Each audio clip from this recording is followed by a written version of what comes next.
Assalamu alaikum. I'm Dr. Saima Khan, and today I'll be sharing an interesting case of a 55-year-old patient who presented with bilateral lumbar pain. On ultrasound, both kidneys showed features suggestive of renal medullary calcinosis, more marked on the left side. Let's discuss the findings, causes, and preventive measures. The ultrasound findings of right kidney showed a normal-sized kidney with cortical echogenicity within normal limits. The medullary region showed multiple hyperechoic medullary pyramids. These produced a posterior acoustic shadow, a hallmark of medullary calcinosis. Echogenic foci were seen scattered within the medulla, representing calcium deposition. The pelvicalyceal system showed mild fullness with dull echoes, which may indicate early pelvicalyceal stasis. No cortical thinning or cysts were noted. Right kidney demonstrated mild medullary nephrocalcinosis with preserved cortical structure.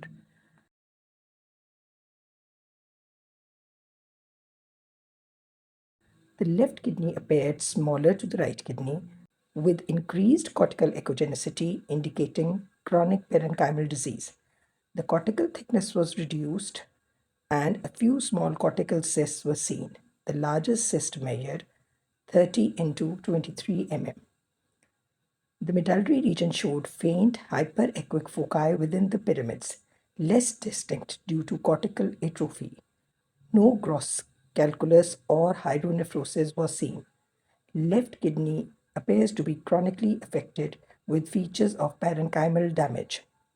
The cortical thinning and associated cystic degeneration was seen superimposed on medullary calcinosis. Renal medullary calcinosis or nephrocalcinosis occurs due to calcium salt deposition in the renal medulla, especially within collecting ducts and tubules. These deposits appear as bright echogenic pyramids on ultrasound, sometimes with acoustic shadows if they are large. Chronic deposits may gradually lead to tubular damage, cortical thinning, and cystic changes.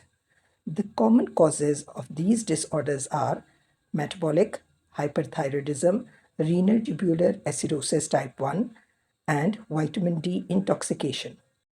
Differential of the causes also includes chronic parenchymal disease, long-standing renal damage due to diabetes, infection, or obstruction.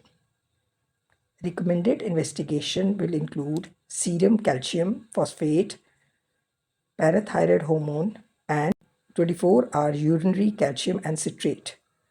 Renal function tests like creatinine, urea, and GFR should also be carried out. CT-KUB non-contrast for further calcification mapping if it is indicated. What is the prevention and management? Lifestyle and dietary modifications. Hydration should be improved and 2.5 to 3 liters per day of fluid should be maintained to prevent calcium concentration and precipitation. Dietary calcium control should be done and excessive calcium or vitamin D supplements should be avoided. The metabolic acidosis should be treated promptly. Loop diuretics should be avoided until necessary. The renal function test should be regularly monitored through lab tests and ultrasound. Medical treatment will include correction of underlying metabolic abnormalities, thiazide diuretics to reduce urinary calcium excretion.